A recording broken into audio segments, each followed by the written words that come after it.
Welcome to FO Talks. With me is Erik Geurts. He's a Dutch national working as a consultant in Peru. He has decades of experience in developmental finance, particularly in finance for micro and small and medium enterprises. He's currently joining us from Peru's capital, Lima. Welcome, Erik. Thank you. Great to So, be Erik, here. Thanks. glad to have you, Erik. So, quickly for our viewers from around the world who may not really have followed what's happened in Peru, what has exactly gone down in the country in the past few days, and why has President Dina Boluarte's government suddenly collapsed? Yes. Well, maybe more because it looked like a sudden collapse, but it was a collapse in announcement, which started right from the begin when Dina became president in 2022, more by a kind of coincidence because she was not meant to become president, although she was vice president. Vice president of a left wing president who was impeached by Congress, and that made her president. And right from the start, she faced a lot of protests in the country, mainly in the province and mainly in the south and the Andean interior of the country. Protests that did get violent, but the response of police and military was, I would say, excessive, with 50 deaths. And those protests were mainly explained by the fact that many of these people in the south and the interior, in the Andes region, had the idea that the elites in Lima did not leave the government of this chosen president Castillo. They did not leave them govern. They impeded him from governing. That was the feeling that they had in those areas of the country. Whereas in Lima, where one third of the population lives, the opinion was that this man was unfit to be president. Um, so, because of these 50 deaths, she started with already a huge mortgage, I would say, on her government that she was never able to turn around anymore. Um, and from that moment, her popularity went down to almost 3%. Only 3% of the population believed in her. At the same time, Congress was already extremely unpopular because Congress was seen as people that had ties with even criminal organizations like illegal gold digging, etc. They were seen as corrupt, as self-servant. They adopted laws that protected them against criminal investigation, whereas in the country, criminality was increasing and increasing by a lot. There were every day more killings, also killing of innocent people because of extortion. This is something that we saw before in Venezuela. If you were a micro entrepreneur, had a small shop, you could become extorted. The same happened here, but very soon the criminals were not content anymore with extorting all those small shops. They started to extort bus companies because public transport, mainly in Lima, is dominated by private companies and informal entrepreneurs, and these were being extorted. You had a lot of people being killed, bus drivers mainly. Also, well-known music groups were being extorted and attacked. One singer was killed at one of those assaults in the past. And then we had an event of a popular music group in a suburb, a district of Lima, where a gang started a shooting, and several of the band members were wounded. And that was the moment that Congress impeached the president. They could have done before. Why didn't they do this before? Because they were also extremely unpopular. So the president and Congress needed each other. The president had no base, no legitimacy within the population, and Congress neither had that legitimacy. So because of that, they supported each other. And also, if they would have sent the president away, then they themselves would also have to go. And they did not want to give up their very well paid jobs and the possibility to earn something on the side because of these influential jobs they had. And they kept each other alive until it was only 6 months before the next elections. Because now it doesn't make sense to send parliament away, and they can, without a political cost, send the president away. So it was just like an opportunity they grabbed to get rid of the president and see if they somehow could clean their own record versus the population. Right. Well, many viewers outside Latin America may not know much about Boluarte, but this was a good comprehensive breakdown of her presidency and who she was. But from what I have read and what I have researched is that her presidency was mired with multiple scandals. I mean, there was Rolex Gate in 2024. Earlier this year, there were allegations that she had left her position and gone for a secret nose surgery, and the presidential seat was empty or left abandoned. So it was a mix of everything. But what do you think was the final nail in the coffin? Was it corruption, or was it rising crime, or was it both? Petty corruption indeed impacted her image, I would say. But the main reason is indeed the 50 deaths at the start of her period and the rising crime rate.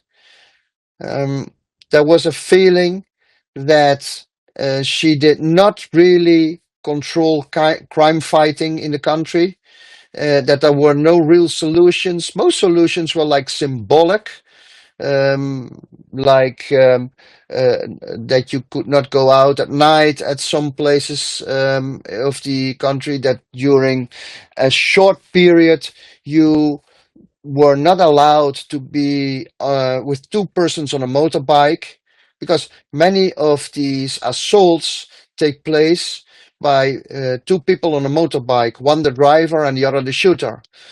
Um, but it did all not bring any solution. So, Eric, Dina Boluarte is gone. Who is in charge now? Is it Congress? Is there a new president? If there is, who is he? And what should the world know about him or her? Yeah. So in the night from Thursday to Friday, the president was impeached.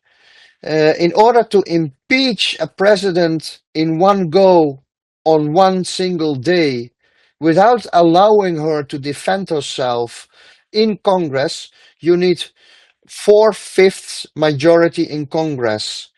And the Congress has 130 seats, and she was impeached by 122 Congress members of Congress. Everybody who voted for impeachment. Okay. Um, and then somehow the script did not foresee in finding a right candidate to replace Dina Boluarte for the coming 6 months up to the next elections.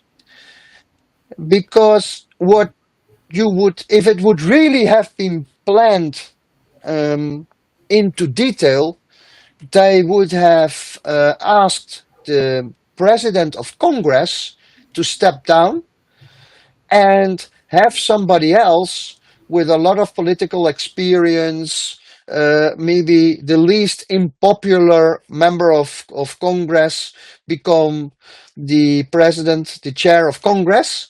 And that chair of Congress would then automatically become the replacement of the president that was impeached.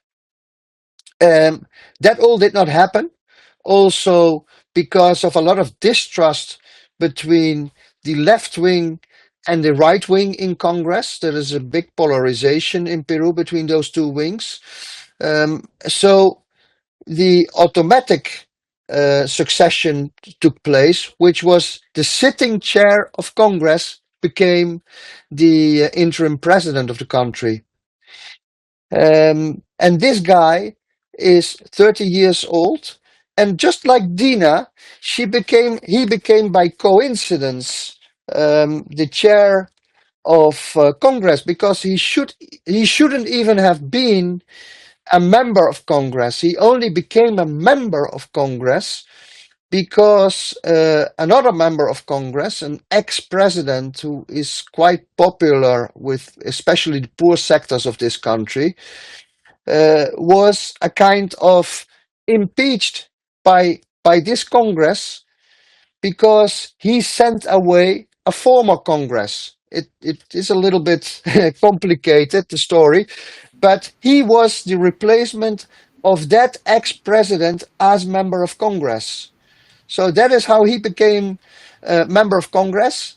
And then, because of power brokering between parties, he became the chair of Congress, which is an function that changes every year. Mm. And he became chair of Congress this year, and he would have that function until July next year. The guy is very young. Um, he he does have some political ability, I would say. He felt very well the sentiments within Congress when chairing the meetings. So in that sense, he could be a person that could make the connect between government and Congress, which is of course important because his political party has only 10 of 130 seats. He has no real political base within Congress. Um, that will be a challenge, but there is a bigger challenge for this guy. And the bigger challenge is that he also starts with a very bad record. Right. He the main crime of which he was suspected was a rape, and the rape case has been dropped recently because of a lack of evidence, according to the attorney general. Just to be clear, this But is Jose Jeri. this Uh, is Jose Jeri, yeah, the Jose new Jeri. guy. Yeah, Yeah. his name is Jose Jeri. Sorry, I didn't mention the name. But that is in the public eye. Um, I would say this could become the main trigger for new protests. Okay.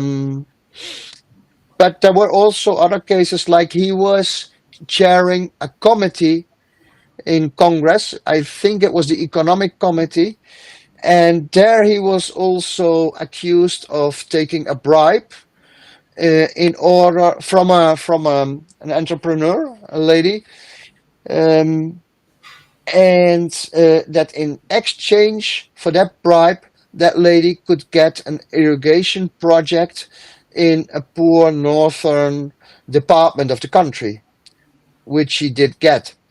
Um, so there are also all these kinds, and there are some more that I have forgotten about right now, reasons to prosecute him, which of course is not possible while he is president. Right. So he starts already with a bad image, and he has only 10 seats in Congress. So he has to find a way in order to establish a government that has also been seen by the population as active on crime. Hmm. At the moment, he is selecting his ministers, um, but he started by inviting the armed forces, the police, the judiciary, etc. And he went on a photo with the commanders of the armed forces, which is already a sign of his weakness, that he needs that in order to show that he has the support of the armed forces. Right. So Eric, Jose Jeri he comes with a lot of negative media, and of course, he's got allegations against him. But how is you're in Peru for about 12 years now. You're in Lima. How are Peruvians seeing it? Do they have faith that the system is not gaming the presidential seat, or do they feel like they should give this Mr. Harry a chance and maybe see what changes can be brought to the country before the next election? It's very early to have an opinion, an educated opinion on that. It's very early. But if you ask me about my experience in Peru, then that is that the population does not have a lot of patience here. So the signs are not very good in that sense. If we take the past as a guide for the future, then he will not have a lot of credit, this new president. And it also depends all the time a little bit on where you are in Peru, because in regions in the interior and especially in the south of this country, which are farther away from Lima, there is a sentiment that Lima is dominating this country too much and has more prerogatives than the rest of the country. They feel that things like healthcare, um, education is all concentrated in Lima, and that they do not get their fair part of these basic services. So they are a priori not very much in favor of anything that happens in Peru, including politics. And this new president is a guy from Lima. So that does also not help. Although I have to say, Dina was coming from a province, and she very much identified herself with the ancient roots she had with the population, but it was also not much help to her because of this lack of patience that I normally see in Peru. So Peru has seen 7 presidents now in a span of a decade. That's a lot of political instability. How is this going to impact their economy? Has it impacted their economy? And do you think Peru could become a larger playground for big powers? And here's why I'm saying this. China is Peru's largest trading partner. The United States is second. China opened a major port, Chansay port in 2024. That was in November. Of course, Dina Boluarte regularly met Chinese ministers. She met Xi Jinping twice. And yes, Washington had raised alarm bells over growing Chinese presence and growing Chinese economic and maritime activity in Peru. So the country's had a lot of political instability. I'm sure that would have played a part in economic problems as well. How is this being seen now? Now that Dina Boluarte is gone, do you think there is room for major geopolitical rivalry, especially between the US and China?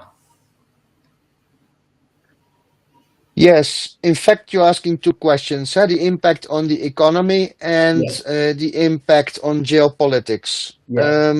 If we talk about the economy, then it's a kind of a miracle that the economy has not been impacted too much, to be honest, um, because it seems that the economy is on a kind of an automatic pilot as long as as the country is exporting its minerals, its foodstuff with agribusiness, and gets dollars, and as long as the central bank is independent.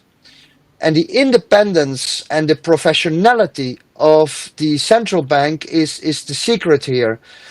Because of this, the country has, in my opinion, still the investment grade, even though you have this political instability, because it seems that the rating agencies value very much the economic stability and do not give a lot of weight to the political instability, as the political instability did not yet impact this.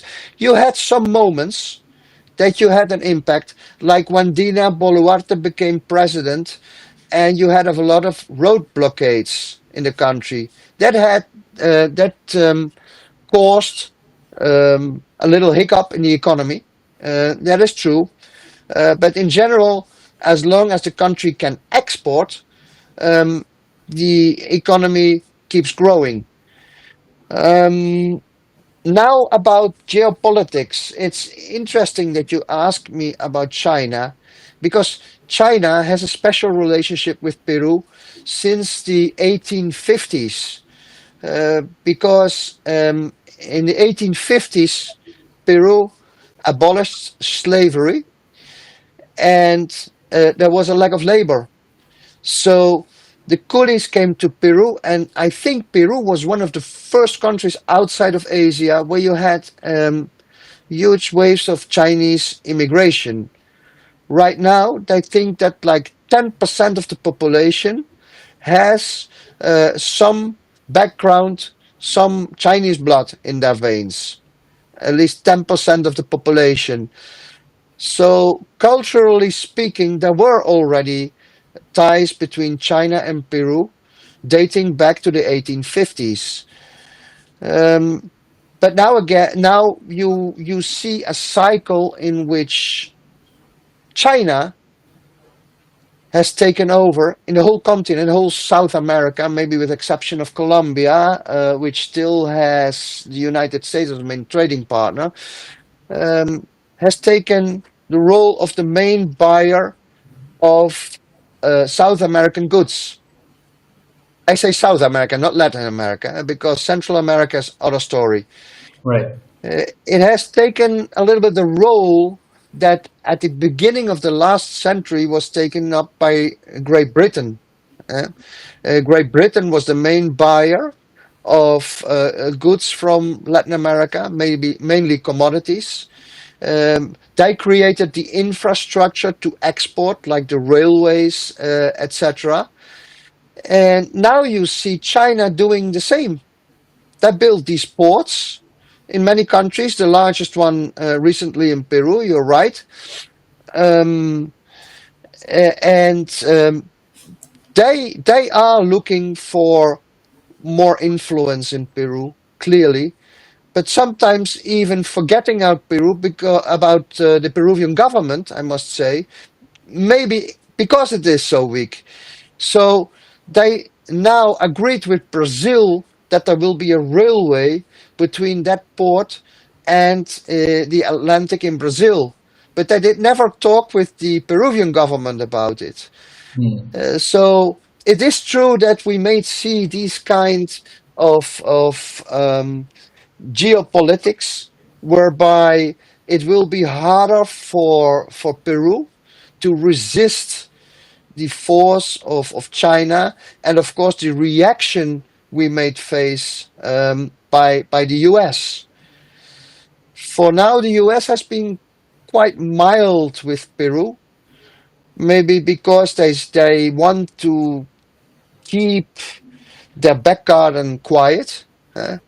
They did not put a lot of tariffs on South American countries. Only when there was a problem with a South American country like Colombia, then they would threaten you with high tariffs. But so far, Peru escaped that, although it did not escape attention of the United States that China is so strong in this country. Right. Eric, my final question to you is what next for Peru? I mean, there was supposed to be elections in April 2026. Dina Boluarte was impeached. Jose Jeri is now president. Where do you think the country is heading? Yeah, that question has two parts. Part one is the coming 6 months up to the elections. Will the country remain stable until then or not? Yeah. As I said, I cannot give you an educated opinion on this, but there are, knowing Peru a little bit, more than enough reasons for certain parts of the population to go to the streets. For instance, you had in 2003 in Argentina the green handkerchiefs. Those were ladies with green handkerchiefs that were advocating for abortion laws. We may now face the same kind of protests here in Peru because of these rape allegations. And in fact, we have seen circulating, because it's always circulates through the internet, invitations to go to protests against this president in the middle of this week, the coming week, I must say. Okay. So that is an uncertainty that we have right now. And after that, frankly, I do not see how the present instability could change, because there are many political parties. They participate with a lot of presidential candidates. I don't even the number, but it's more than 24. And they all want to become president. And in this country, with this political system, with a very low percentage in the first round, you can still become president. Um, if you have like 6% of the vote and you are the ones who get most from those 24 presidential candidates, then you are in the second round. So you could, in theory, have somebody with, say, between 6 and 10% of the vote, and another one who has even less percentage of the vote popping up in the second round. And then the population has to vote between two candidates which they dislike from the beginning. And what they normally do is to vote for the lesser evil, as they see it. So they don't vote for something positive to start with. And then you have this Congress that is being determined in the first round with a lot of small political parties that all have their own agenda, sometimes not even political, but their own interests. People ending up in Congress that are not fit for their job as a member of Congress, but because better candidates do not show up, they don't want to be part of this, well, I could say mess. And the only more stabilizing factor we could see is that now, for the first time, there will also be a Senate.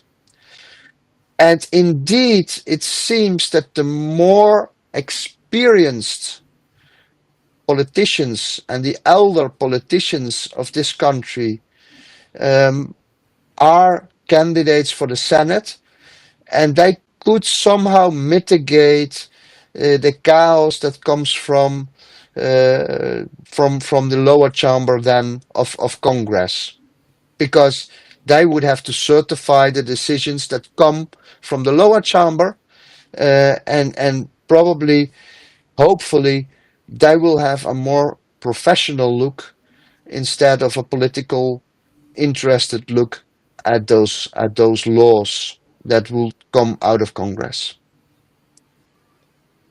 Thank you, Eric, for really unpacking the chaos and mess that has gone down in Peru, especially with President Dina Boluarte's impeachment and, of course, Jose Jeri taking over as interim president till the elections. Thank you so much for your time.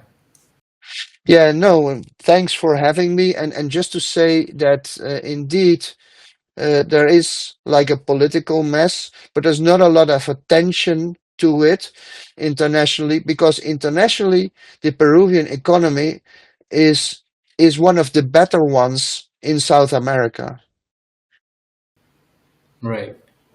So I guess we'll keep, if there's not much traction about it, I guess I'll keep have to bringing you back, and maybe we can discuss Peru more in detail as things build up to the election. Okay, always happy to help out and to join, and thanks again for the invitation. Thank you, Eric. Bye bye. Join the conversation at Fair Observer and subscribe to our YouTube channel.